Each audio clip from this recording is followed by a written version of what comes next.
Yo mama is so old because she was born a long time ago and has amassed a veritable treasure trove of wisdom and knowledge that she would be happy to share with you if you'd only ask. Why don't you ask? Greetings, my friends. I am Lonesome, and I'll be your guide for this Mother's Day special of the new paranormal.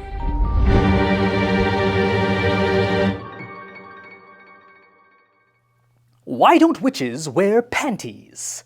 Better grip on the broom.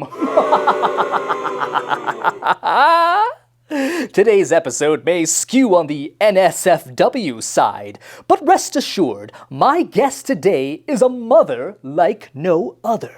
She's an entrepreneur, or should I say, entrepreneur, who has amassed a frightening amount of admiration for her cum sponge business, Awkward Essentials. Please welcome Frances Tang. Frances, let's begin with a lightning round. Favorite movie?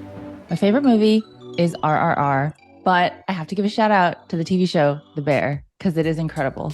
Favorite TV mom? The most iconic mom, I think in my mind, is Lorelai from Gilmore Girls.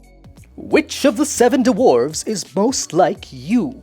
Okay, I'm gonna go with Happy, because I don't think I'm the other ones. Last book you read? Never Split the Difference. What did you think was cool when you were younger, but isn't cool now? Staying up late.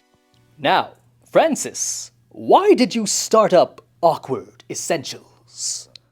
I started Awkward Essentials because I had a problem and I could not find a solution. And that problem was after sex cleanup. Oh. So I have a husband and I just personally did not like cleaning up after sex. And I could not find a solution to this. I Googled it so many times. I found like people talking about it on Yahoo Answers, on Reddit, kind of like in the depths of the internet, but nowhere super publicly. And everyone is like, oh, just use a towel, use an old t-shirt, use your husband's boxers, which is totally fine for the outside, but it's like an internal problem. And so I was like, okay, this is like an internal thing. Like it's coming out later. Like the outside, it's not helping me as much as I like it to. And I'm more about like efficiency. And so the inspiration for our flagship product, Dripstick, the after sex cleanup sponge, was from baking. I love baking. And every time I would use a rubber spatula to scrape really thick cake batter out of a bowl, I would think, whoa, it'd be so fantastic to have a spatula for my vagina to just scoop it out in like one fell swoop, and then I wouldn't have to deal with it. So that was the inspiration, and the inspiration for the core product, Dripstick, eventually evolved into Awkward Essentials, the company where the goal is to really address all kinds of things exactly like this. We call it behind the bathroom door problems, just things that happen that we're dealing with in the bathroom that we're not really talking about, but we're all doing it. Yo mama is so stupid. When I said drinks on the house, she got a ladder. Which actually demonstrates her sense of humor and commitment to a good time. Frances here is having a great time with her product. Frances, how did people react to this innovative idea at first?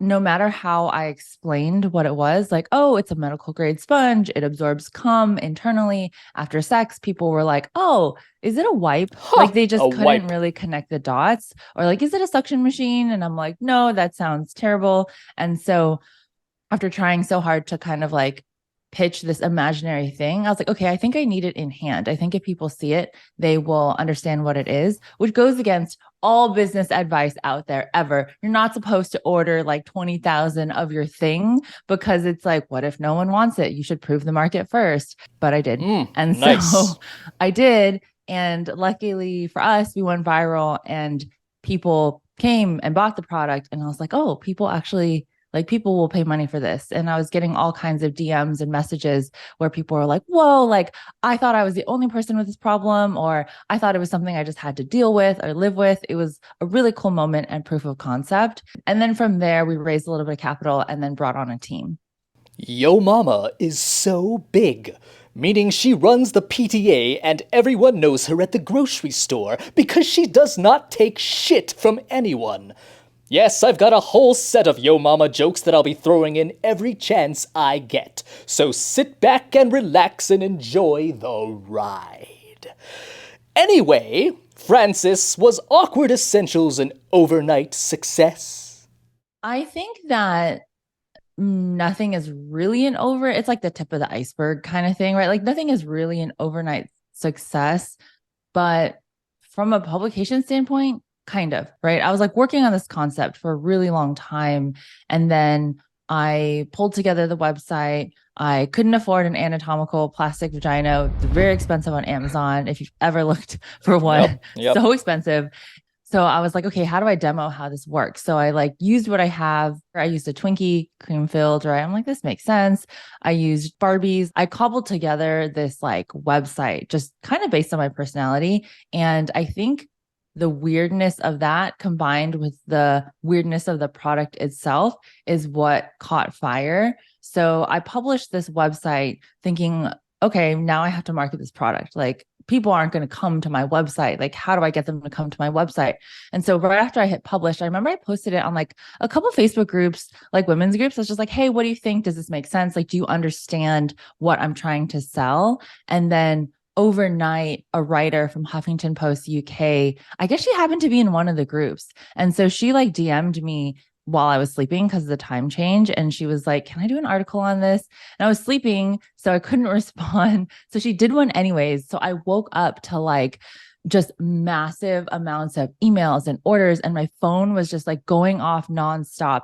She had published that article and then other news organizations picked up on it in the UK and it was like spreading into the US. So it is a very sensationalized like startup PR coverage story. But I mean, there was a lot of time before that. Ah, as expected. And now your product is in CVS. Yeah. So CVS found us actually online. And so my parents have known about what I've been doing this whole time. They were my fulfillment center. So when we went viral, I was packing and shipping out of my parents' house, true startup story style, right? Like those 20,000 dripsticks were in their home. That's where everything was happening. They've always been huge supporters, whether or not my mom still knows or doesn't know what an eggplant emoji is.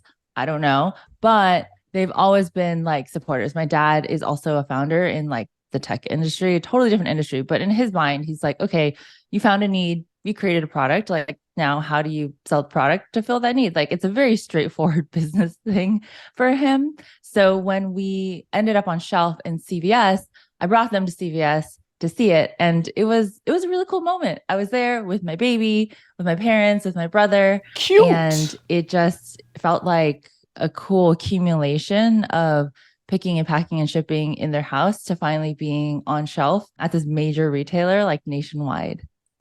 I like my coffee the way I like my haters. Roasted. Yes!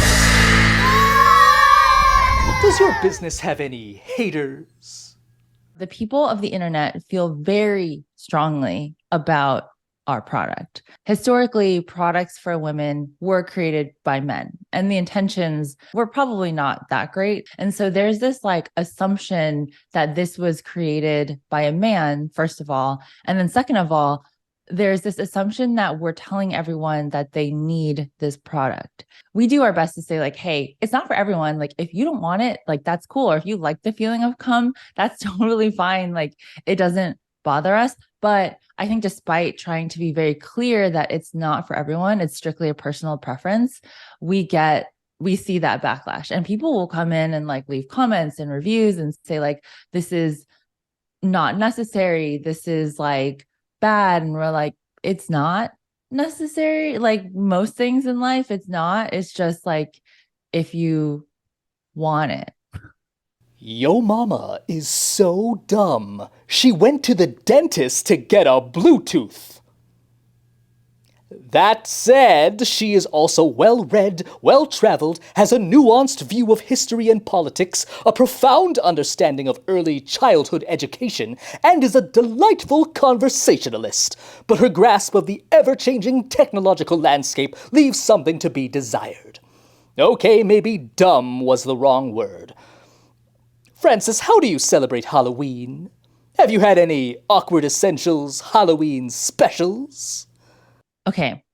Halloween is my birthday. Oh my, how splendid! We've like addressed it like, oh, it's the founder's birthday, but sex should be year round. So we haven't really pinpointed any holidays specifically. Like, okay, Valentine's Day. Yeah.